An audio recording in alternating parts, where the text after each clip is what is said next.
Nagsimula ang pelikula sa isang lalaking nagngangalang Mick, isang dating sundalo na ngayon ay nabubuhay na ng tahimik. Nang umagang yun, makikita siyang naghahanda para sa isang mahalagang paglalakbay, bitbit ang isang folder ng mga dokumento at isang lumang larawan ng kanyang nakababatang kapatid. Habang nasa daan, huminto siya sa isang hardware store, at pagkatapos ay bumili ng isang sledgehammer na parabang naghahanda siya para sa isang seryosong bagay. Hindi nagtagal, natapos ang kanyang paglalakbay sa harap ng isang lumang pabrika ng goma, isang sira-sirang gusali na bihira ng gamitin, ngunit may itinatagong isang madilim na sikreto sa loob. Pagdating doon, isang factory worker ang lumapit kay Nick at inutos sa kanya na umalis. Gayunpaman, ipinakilala ni Mick ang kanyang sarili bilang ang kapatid ni Laszlo, at nang marinig ito, agad siyang dinala ng trabahador sa kanyang amo na si Renda. Nang sa wakas ay nakilala na ni Mick si Renda, ipinaliwanag niya ang dahilan ng kanyang pagbisita. Ang kanyang nakababatang kapatid na lalaki ay namatay sa tinatawag ng pabrika na isang aksidente sa lugar ng trabaho, at pumunta si Mick dito upang humingi ng kabayaran para sa pagkamatay ni Laszlo. Pagkatapos ay ipinakita ni Mick ang official claim papers na sinasabi na ang pamilya ni Laszlo ay entitled sa $127,500 na compensation.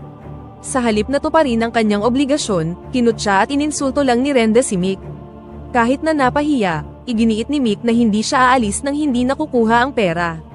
Sa pagkainis, inutusan ni Renda ang kanyang mga tauhan na kaladkarin si Mick palabas at bugbugin siya. Gamit ang kanyang karanasan sa pakikipaglaban, nanlaban si Mick at pinabagsak ang ilan sa mga lalaki. Sa kasamaang palad, biglang sumulpot si Renda mula sa likuran at tinutukan siya ng baril. Nang mapalibutan, wala nang ibang choice si Mick kundi ang sumuko. Pagkatapos nito, agad siyang inireport ni Renda sa pulisya sa mga kaso ng pag-atake at attempted murder. Nang araw ding yun, opisyal na inaresto si Mick. Sa police station, ipinakilala si Mick kay Detective Borelli at sa kanyang partner na si Agent Langley. Ipinahayag nila ang kanilang hinala na ang pagkamatay ni Laszlo ay nauugnay sa illegal smuggling operation. Nang marinig ito, nagulat si Mick at hindi makapaniwala na ang kanyang kapatid ay hindi naman talaga namatay sa isang aksidente, ngunit talagang pinatay siya.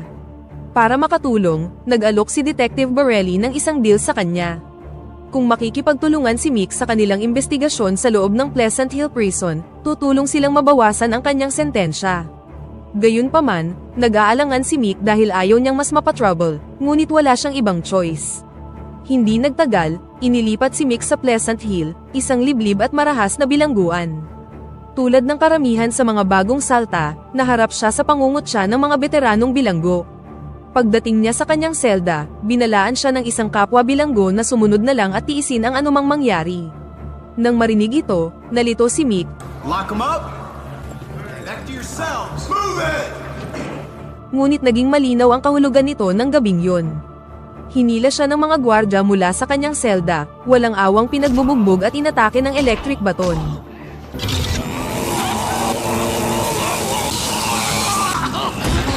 Ang kanyang mga pagsigaw ay umalingaw-ngaw sa bulwagan, ngunit tinawanan lang ito ng ibang mga bilanggo, naniniwalang ito ay isa lamang initiation para sa mga bagong salta.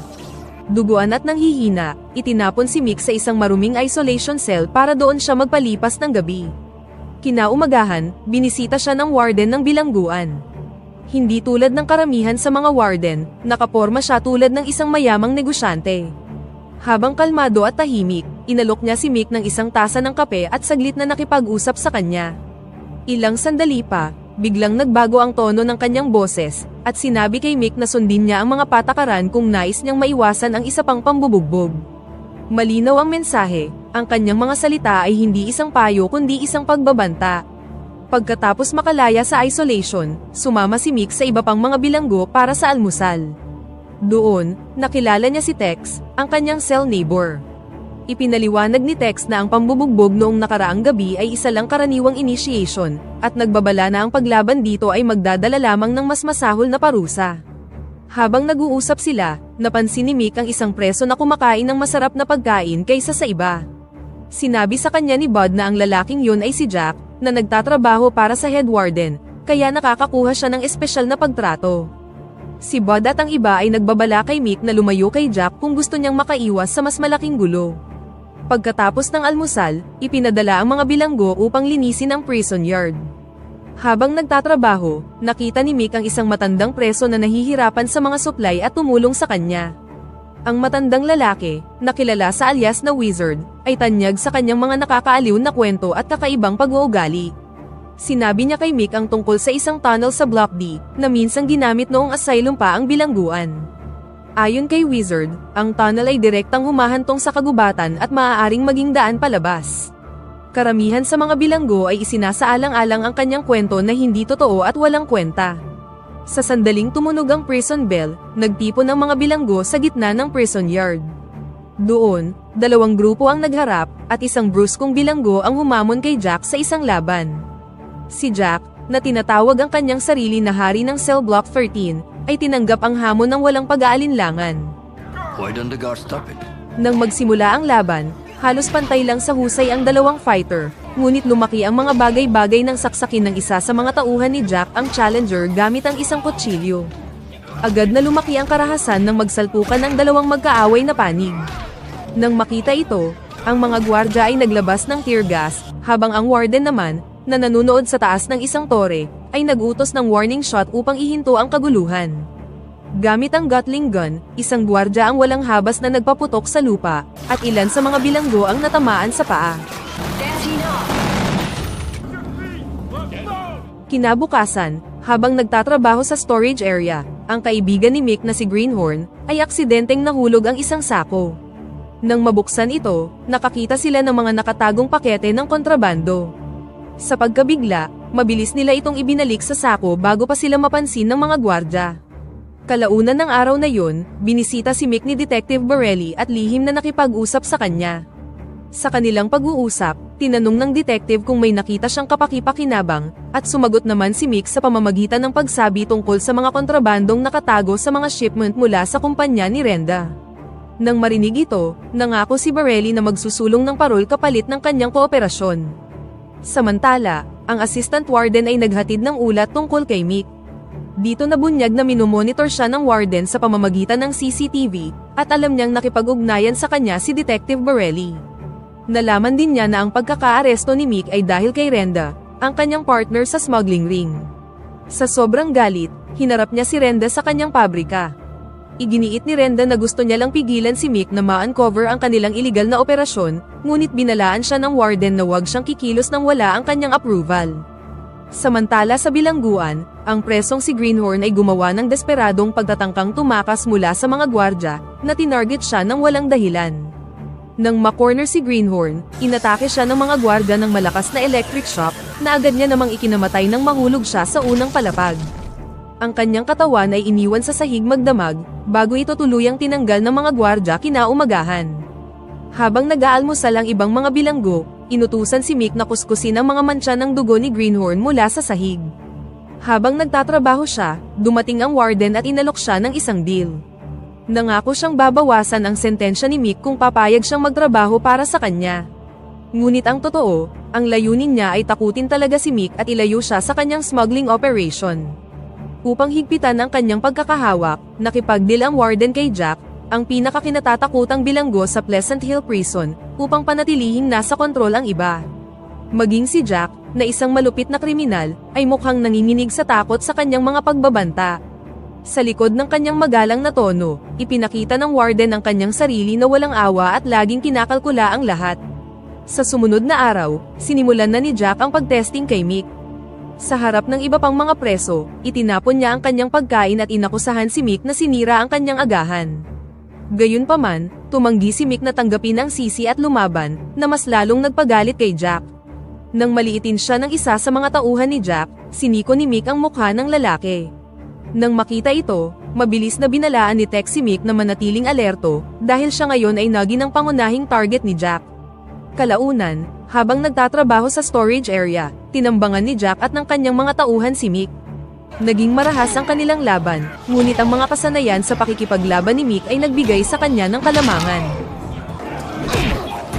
Nagawa niyang sakalin si Jack at muntik na siyang patayin.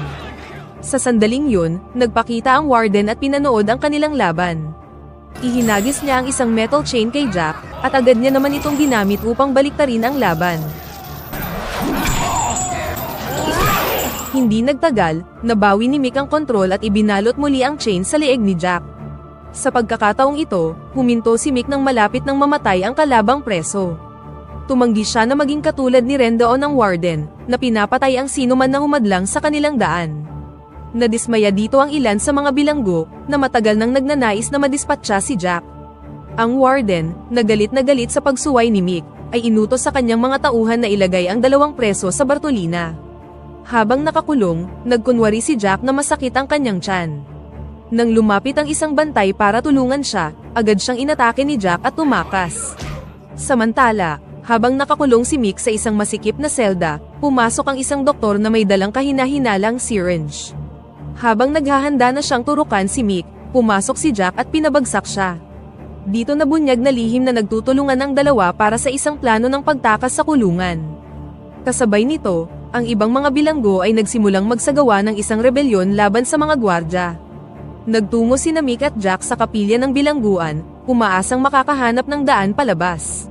Pagdating doon, nakita nilang nakalak ang pinto at binabantayan ito ng isang gwardya.